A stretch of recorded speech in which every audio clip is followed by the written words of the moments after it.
क्या आपने कभी सोचा है कि जो लड़का या लड़की यूपीएससी पास करके आईपीएस बनता है वह सीधे पुलिस की वर्दी पहनकर जिले का एसपी नहीं बन जाता। उससे पहले उसे गुजरना पड़ता है भारत की सबसे कठिन ट्रेनिंग से। जी हाँ, सुबह 5 बजे की परेड, हथियारों की ट्रेनिंग, दौड़, घुड़सवारी, शूटिंग और अपराध जांच से लेकर दंगा नियंत्रण तक की पढ़ाई। सवाल है, आईपीएस बनने के बाद ट्रेनिंग कितने साल की चलती है और आखिर पहली पोस्टिंग किस पद पर मिलती है। आइए समझते हैं पूरी कहानी आसान भाषा में।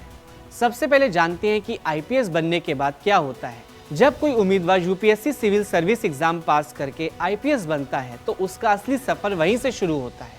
आईपीएस अधिकारियों की ट्रेनिंग लगभग 2 साल तक चलती है और उसे कई फेजों में बांटा गया है।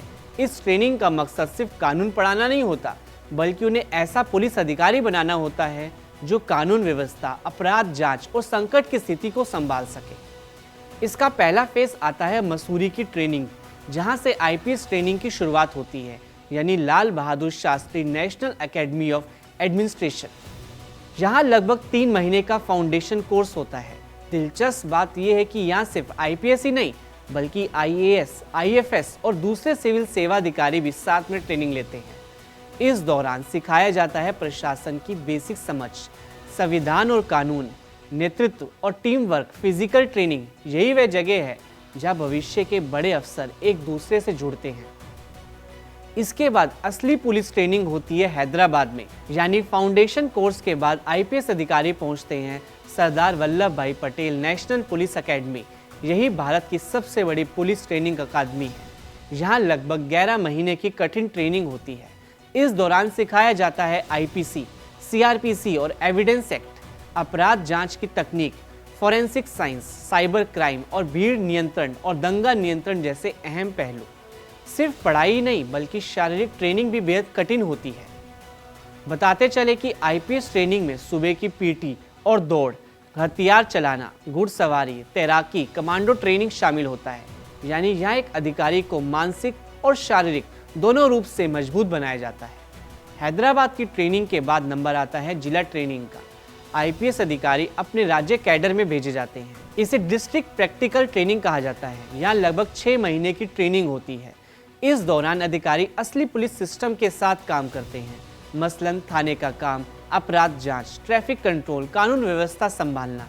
यानी यहाँ उन्हें किताबों से बाहर असली पुलिसिंग सिखाई जाती है।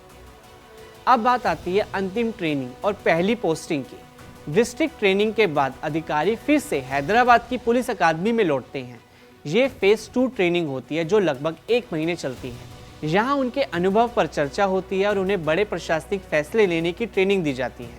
इसके बाद आईपीएस अधिकारी को पहली posting assistant superintendent of police यानी एएसपी के पद पर मिलती है। यहीं से उनका असली करियर शुरू होता है। अब सवाल उठता है कि आईपीएस ट्रेनिंग इतनी कठिन क्यों होती है। तो बता दें कि आईपीएस अधिकारी सिर्फ एक सरकारी कर्मचारी नहीं होते हैं, बल्कि उन्हें अपराध, आतंकवाद, दंगे, आपदा और संकट जैसे मुश्किल से मुश्किल हालातों को संभालना होता है। इसलिए ट्रेनिंग का मकसद होता है उन्हें मजबूत, अनुशासित और जिम्मेदार अधिकारी बनाना। तो अब आप समझ गए होंगे कि यूपीएससी पास करने के बाद भी आईपीएस बनने का सफर आसान नहीं होता। करीब 2 साल की कठिन ट्रेनिंग के बाद ही कोई अधिकारी पुलिस की वर्दी पहनकर मैदान में उतरता है। आइए अब जान लेते हैं कि आईपीएस अफसर को क्या क्या सुविधाएं मिलती हैं। तो इसमें सुरक्षा गार्ड, गाड़ी, सरकारी बंगले के साथ घरेलू सहायता दी जाती है। आईपीएस में चयन के बाद उन्हें विदेश में पढ़ाई करने का भी विकल्प मिलता है। उन्हें आधिकारिक वाहन सुविधा के साथ मुफ्त बिजली या फोन कॉल सुविधा भी मिलती है।